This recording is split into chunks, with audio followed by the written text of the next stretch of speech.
with Code 27 Coaching and Counseling. And I'm Bridget, also known as It's Really Bridget with the Melanin Drip Collective. And we're back with your reminder to pause, reset, and take a moment for you. We always do good when we together. Yeah. Good stuff. So, hey, everybody. Today we're back with episode 9. We're just trucking along. And today we're talking about healing and the fact that you don't have to heal alone. Nope. Yeah, so, I am intimately familiar with the healing process. Considering cancer in 2016, almost 10 years cancer-free. Next month will be the 10-year anniversary of overcoming cancer. Oh, wow. We got to celebrate. Yes, we definitely have to celebrate. For sure. That episode will be a very special episode, so definitely tune in for that. But what I've learned is not only should you not heal alone, not only do you not have to, but you shouldn't. Yeah, that's a good point. Because for me, I found hope. I found cancer was just a bit easier to go through with support. And so I'm so glad that I did not do it by myself. And I know people who have had cancer and they almost suffered in silence. And it just broke my heart that they were going through something so serious and so painful alone. So while healing alone might feel easier, but it's heavier. I remember when I was in the hospital, it wasn't with COVID because they wouldn't let you have visitors when you had COVID. Mm-hmm. But I think it might have been one of those kidney infections that I had. And I remember visiting the hospital, and I remember you came with all the essential oils, and you had the what was it? The diffuser. The diffuser. Yes. She had the water, all the things. And then I had other friends that came in, and they just brought laughter. And those moments help when you're healing. Yes. They help more than we realize. Laughter actually is healing. Laughter is healing to the soul. Yes, and to the physical body. So it's very important to have a community of people around you. For sure. And we might think, why wouldn't somebody want to heal in community? Why would somebody choose to heal alone? One, it might not be a choice. They might not have community. So I think we should not take for granted the fact that we do have people. Mm-hmm. And if you don't have people, go find your people. Go make your community. There's clubs, there's groups, there's always spaces. It's just finding it and being intentional about it. Yeah. The other thing is to be sick, whether physically or mentally, is a vulnerable position.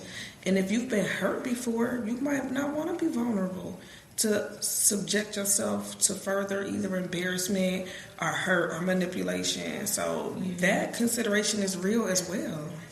Yeah, it's hard to open up your trust when you've been broken so many times. Yeah. And your boundaries have been overstepped. So it makes sense. I know some people be like, I don't trust females or I don't trust people. And I said, yes, but for me, I trust that people are going to be who people are, and that people do make mistakes, and that people do hurt us. And also people are loving, and people are kind, and people are there for us. So it's it's almost like expect the worst and hope for the best. So knowing that people are fallible, they can make mistakes, they can hurt you, but I don't focus on that part because they also can be there, they can show up, they can pleasantly surprise you. Yeah. I agree with that. Yeah. And again, we are not meant to do life alone. You mentioned when you were sick during Corona, we weren't supposed to really have visitors. When the people in the nursing homes got cut off for visitors, a lot of them passed away, perished. Yeah. Because they were alone, they were lonely, and then that level of care was not able to be monitored by friends and family, right? Because when you're in the hospital and you have people showing up for you, it's a different level of care being administered. Yeah. And what does being in relationship do when you're healing? It offers a sense of co-regulation. right? So it helps kind of to boost you up. It helps that healing process.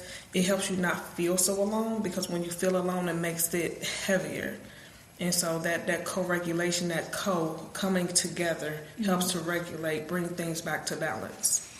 So if you have one person, somebody who doesn't have that yet, what do you recommend? I recommend doing an inventory of your life and of your relationships. Who do you do life with? Who do you engage with, and where? Is it family? Is it childhood friends? Is it work friends? Like, do an inventory of who you have.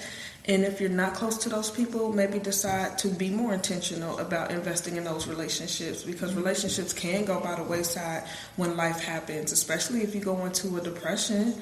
It's hard to put forth that energy into nurturing those relationships. So, like, do an inventory and see who you have currently or who you had, and see where you can reinvest into that relationship.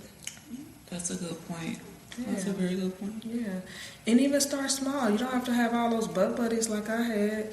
And if you don't know about butt buddies, don't get it twisted. My cancer was colorectal cancer, so the joke was, these are my butt buddies. Those were my community of helpers. And I came up with that name, I think. Because I wanted to laugh. Like, who says because you have cancer you can't laugh? Like, I could take a break from cancer to have some fun. You can take a break from any hard thing to have some fun in the middle of it. Like, that's my motto. Take a break, take care, heal, and make room for joy. You can still have joy when things are hard. Absolutely. But yeah, if you don't want all those butt buddies, you can just pick one person to open up and to share with. And you can start small. They don't have to know everything, right? Start small with that one safe person and hold that honest conversation. Mm-hmm. Yeah. That's good. That's a good point. Yeah, so remember, you don't need to heal alone. You don't have to heal alone. You have the right to be scared, to be vulnerable, and you have the right to be in community. We're meant to be in community, and I'm such an advocate of finding your tribe and engaging in community. Not all the time. We don't want to be codependent on people. We don't want our every decision and every step to rely on having somebody else there, right? We need some level of independence. I like the word interdependent. So not super independent where you're like, I'm going to do it by myself. I can't rely on anybody. And then there's a level of codependence where you can't do life without that person, even to the point of abuse. But come to the middle. It's always about that middle ground where we're looking at the interdependence. How do we reciprocate and support one another? Yeah. Yeah. I appreciate you. I appreciate you. Because she who I call when I need to vent or talk or ask a question or something. You're so smart. You're so smart and intelligent and cute and all the things. No, but seriously, like she's one of my people. Yeah. And she's always been one of my people. So I'm super thankful for you. And I'm thankful for you because you're one of my people too. Thank you. And we've been through a lot of highs and lows and ebbs and flows of life and health and family and relationships and finances, and business, all the things. And it's definitely better together. Yeah. Whose motto was that? Was that like Hillary Clinton or something? Better together? Better together. I remember that. Yeah. I remember. And then we got Michelle, when they go low, we go high. Yeah. I agree. Sometimes I don't feel it and I don't want to do it, but I know at the end of the day, she's right. For sure. You're right, Michelle Obama. I want to swing sometimes, but she said you got to keep the high roads. Stay on the high roads. So. Yes. I be having to play that in the back of my mind. Like, yes. And if she could go through what she went through and still take the high road. For sure.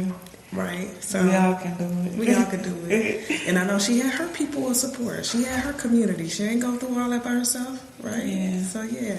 So, everybody, that is the end of our time today.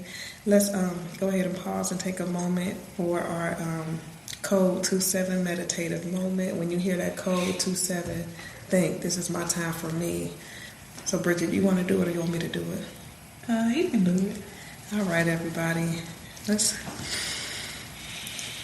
take a slow, deep breath in and gently let it out. Notice the support beneath you, in the chair, the floor, wherever you are, the ground that's holding you up. Remind yourself I do not have to carry everything alone. I am allowed to ask for help. I am worthy of support, connection, and care. Take one more deep breath and consider one safe person you can reach out to this week. Release. Remember, sometimes healing begins with a single conversation. Take a break, take care, heal, and make room for joy.